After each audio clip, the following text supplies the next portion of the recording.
దౌలతాబాద్ కేంద్రంలో అత్యాధునిక సౌకర్యాలతో ఏర్పాటు చేసిన కర్ల్ ఫిట్నెస్ జిమ్‌ను దుబ్బాక శాసనసభ్యులు కొత్త ప్రభాకర్ రెడ్డి గారు, తెలంగాణ రాష్ట్ర ఎస్సీ, ఎస్టీ కమిషన్ చైర్మన్ బక్కి వెంకటయ్య గారితో కలిసి ఘనంగా ప్రారంభించారు.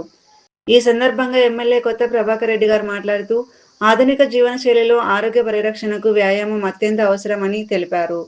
శారీరక దృఢత్వంతో పాటు మానసిక ఆరోగ్యాన్ని కాపాడుకోవడానికి ప్రతి ఒక్కరూ రోజు కొంత సమయాన్ని వ్యాయామానికి కేటాయించాలని ఆయన సూచించారు.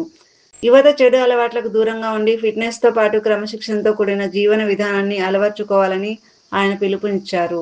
గ్రామీణ, పట్టణ ప్రాంతాల్లో ఇలాంటి ఆధునిక ఫిట్నెస్ కేంద్రాలు యువతలో ఆరోగ్య చైతన్యాన్ని పెంపొందించడంలో కీలక పాత్ర పోషిస్తాయని ఆయన పేర్కొన్నారు. జిమ్ నిర్వాహకులు ప్రజలకు నాణ్యమైన సేవలు అందిస్తూ ఆరోగ్యకరమైన జీవనశైలిని ప్రోత్సహించాలని ఎమ్మెల్యే ఆకాంక్షించారు. ఈ కార్యక్రమంలో స్థానిక ప్రజాప్రతినిధులు, నాయకులు, కార్యకర్తలు, జిమ్ నిర్వాహకులు పాల్గొన్నారు. దౌలతాబాద్లో మరి మా యువకులందరూ కలిసి మరి మా యువ సోదరులు మరి ఫిట్నెస్ సెంటర్ను, జిమ్ను ప్రారంభించుకోవడం చాలా సంతోషం. యువత పూర్తి స్థాయిలో అందరూ కూడా దీన్ని వినియోగించుకొని వాళ్ళందరూ కూడా దృఢంగా ఆరోగ్యంగా ఉండాలని చెప్పి మరి వాళ్ళు పెట్టడం కూడా ఈ పల్లెటూళ్ళలో కూడా ఈ వాతావరణం రావడం చాలా సంతోషం. మరి అదేవిధంగా ముఖ్యంగా మరి వర్షాకాలం వచ్చింది, వర్షాలు పడుతున్నాయి. మరి రైతులకు మరి పూర్తి స్థాయిలో మరి యూరియా కానీ, DAP కానీ అన్నీ మరి సమయానికి అందించాలని చెప్పి కూడా మేము ప్రభుత్వాన్ని డిమాండ్ చేస్తున్నాం. ఇప్పటి వరకు కూడా మరి ఎక్కడ కూడా గోడాంశాలలో కానీ మరి మార్కెట్లో కానీ ఈ ఫర్టిలైజర్ సంబంధించిన దాఖలాలు కనబడట్లేదు. పూర్తి స్థాయిలో యాప్ కూడా పనిచేయట్లేదు. మరి ముఖ్యంగా గ్రామాలల్లో అందరూ కూడా తుకాలు పోసుకున్నారు. వర్షాలు ఎత్తబడ్డాయి. మరి కరెంటు కూడా సరిగా రావడం లేదు.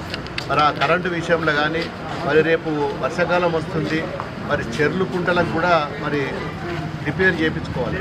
ఎక్కడ కానీ చాలా గ్రామాల నుంచి మాకు ఫిర్యాదులు వస్తున్నాయి. మా చెరువు మరి పాడైంది, మా తూములు ఖరాబ్ అయినాయి, మరి అల్లులకి వెళ్ళి గండి పడ్డాయి, గతంలో వర్షాలు బాగుపడ్డాయి. ఇప్పటి వరకు కూడా 2 సంవత్సరాల నుంచి కూడా ఎక్కడ కూడా రిపేర్లు కాలేదు చెరువు కుంటాలని చెప్పి మరి రైతుల నుంచి ఫిర్యాదులు వస్తున్నాయి.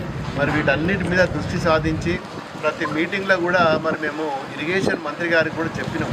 ఈ చెర్ల మీద, కుంటల మీద, కాలువల మీద పూర్తి స్థాయిలో మరి అవగాహన సదస్సు పెట్టి ఏ గ్రామంలో ఏ ఇబ్బంది ఉన్నది, ఏ చెరువుకి ఏ ఇబ్బంది ఉన్నది, ఏ గుట్టకి ఏ ఇబ్బంది ఉన్నది, వర్షాలు పడి బొంగలు పడి నీళ్ళు పోతే మరి రైతులు నష్టపోతారు. మరి రైతుల కోసం పట్టించుకోవాలని చెప్పి ఎన్నో సందర్భాలు చెప్పడం జరిగినది. మరి ఈ విషయంలో ఒకటి, మరి అదేవిధంగా మరి రైతులకు మరి ఇవ్వాల్సిన ఫర్టిలైజర్ విషయంలో మరి ఇవన్నీ కూడా మరి రైతుల పట్ల పూర్తిగా నిర్లక్ష్యం చేసే ఈ కాంగ్రెస్ ప్రభుత్వం ఇప్పటికైనా కళ్ళు తెరిచి మరి వెంటనే ఇవన్నిటి మీద కూడా శ్రద్ధ వహించాలని చెప్పి మరి రైతుల పక్షాన, BRS పార్టీ పక్షాన మరి మేము డిమాండ్ చేస్తున్నాం.